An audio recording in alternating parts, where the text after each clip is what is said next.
The creation of the self-hypnotic state has been a practice since the earliest times. In most esoteric writings, the importance of self-induced trances has been stressed as a method of curing ills and gaining knowledge. Much of the work in yoga is concerned in ultimately being able to enter a self-induced trance. This is preceded by purification of the body, inside and out, by maintaining physical postures, asanas, by breathing exercises, prana, yama, and by mental concentration. In the Bhagavad Gita, chapter 5, verses 27 and 28 is the following instruction: shutting out all external objects, fixing the vision between the eyebrows, making even the inward and outward breaths, moving between the nostrils. The sage who has controlled the senses, the mind, and understanding. Trance states are self-induced by many people all over the world. Some believe that they are making contacts with gods or with their ancestors, spirits, or that it is a form of magic.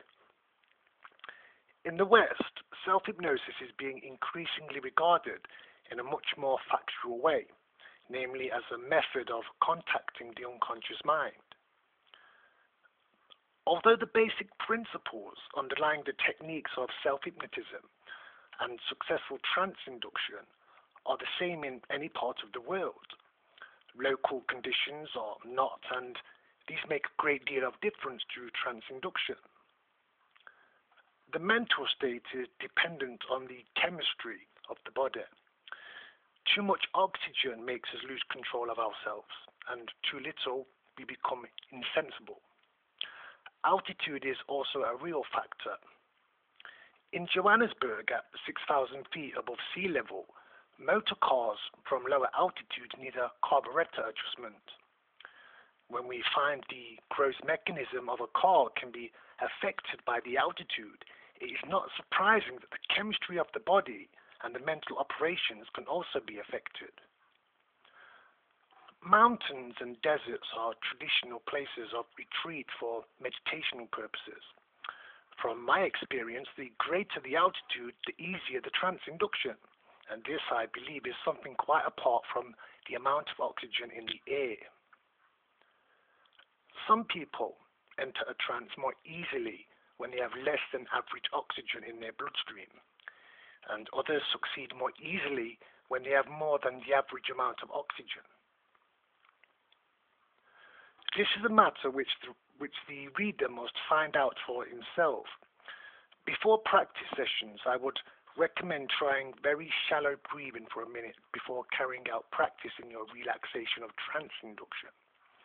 Then at another time, try deep breathing. In subsequent sessions, use deep breathing or shallow breathing, whichever suits you best. The variations between individuals and their local conditions make it impossible to lay down any hard and fast instructions to suit everyone. There are many states of consciousness, but the average individual has probably not considered such a matter. It is not as though man is either awake or asleep, or that he is either conscious or unconscious. There is no such simple division.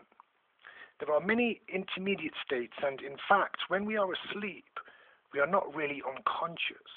For example, if someone were to break a window in a room in which you were sleeping, you would immediately wake up. And in your sleep, you would have heard the tinkle of the broken glass. And yet, you was asleep when the window was broken. Actually, you are not completely unconscious, and part of the mind remains on duty as a sentinel even when we are asleep. If there is anything unusual, a sound or a smell of burning, the sentinel will wake us. There are a number of these different trance states which can be cultivated. In some, the will is in abeyance but can be brought into operation to register the suggestions we wish in the unconscious mind. These states are difficult to describe, but if you will carry out the instruction and will cooperate by experimenting to find the best methods, you will soon discover that in your way, you can gain a vastly increased control over yourself. There are various methods of increasing suggestibility and of hypnotizing oneself. The most common used method is the fixed gaze, of which there are a number of variations, some of which are described in the following section. It is advisable, when beginning to put into operation the methods which follow, not to hold up progress by comparing the feeling you will experience with preconceived ideas about going off. In a bowl of jelly, if a bowl of jelly is shaken at interval times while it is setting, and each shaking the comment is made, it doesn't look as if it was going to set. Under these conditions, the jelly is very unlikely to ever set. Similarly, with suggestion, if whilst carrying out exercises you are also mentally making a running commentary progress, it is likely to be delayed. The state of suggestibility differs with different people. Do not set the conditions that you must go into a trance at once. There's only one way to judge the results of suggestion, and that it is by the results. There is an Eastern proverb, drop by drop, the pitcher is filled. No suggestions or prayers or good efforts are ever lost. Although you may not see dramatic results from your suggestion sessions immediately, even if you create only the lightest of trances or were only relaxing and using auto-suggestion. Some of your suggestions will register in your unconscious mind, where they will become an accumulating force. It is sound strategy to say to yourself, I am in no hurry about this. I'm not going to prejudice the old understanding, the old undertaking by setting a date when I should go into a trance or when I should achieve what I want. You are individual, and every individual is different. You may achieve what you want easily and rapidly, or you may have a difficulty of long-standing which may take some time to deal with. Do not set any time limit. Simply devote what time you can to practice, and if it is only a few minutes a day, and steadily go ahead on the line suggestion. In many cases, people write and tell me that they have achieved what they want without any appreciable depth of trance. They merely followed my instructions, making self-suggestions on the lines advocated in this course during relaxation sessions. Once you have acquired the art of putting suggestion into the unconscious mind, it is in fact not necessary to lie down and go through the relaxation routine before making suggestions to oneself. Successful self-suggestion can be carried out while walking, standing in a car or bus or wherever you may be. When you have mastered the art of self-suggestion, you can give your unconscious mind a directive or order without going into a trance, simply by closing your eyes for a few moments and mentally speaking to yourself. When you come to carry out the trance induction methods, choose one which appeals to you and begin to experiment with it. Then try others if you wish. The methods may be tried in any order. If the first one suits you, there is no need to try any others.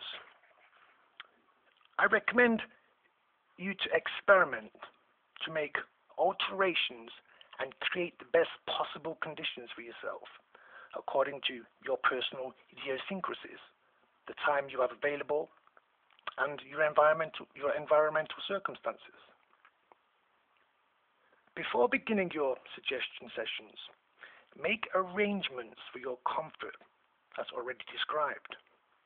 Pay particular attention to the temperature of the room and see that you will not be cold and that there are no drafts. Later on, these precautions are unnecessary. Before you actually begin, start off with waking suggestions. Say to yourself, either aloud or mentally, I am going to begin hypnotizing myself. The reason for using the word begin is because you may not succeed at once, and you are guarding yourself against disappointment by avoiding making an issue of success in a single session. If for any reason you do not wish to hypnotize yourself but wish to master the heart of successful self-suggestion, say, I'm going to increase my suggestibility to the utmost without letting myself go into a trance. These preliminary waking suggestions should be directives for predetermining your attitude during the suggestion sessions. The waking suggestions you should give yourself are the instructions suited to the circumstances and your practical arrangements for your sessions. For example, I am going to spend how many minutes you want and will let myself drift off as far as possible. I will not criticize my efforts. If there are any interruptions, telephone calls, if someone knocks on the door or calls me, I will immediately rouse myself and will become fully alert.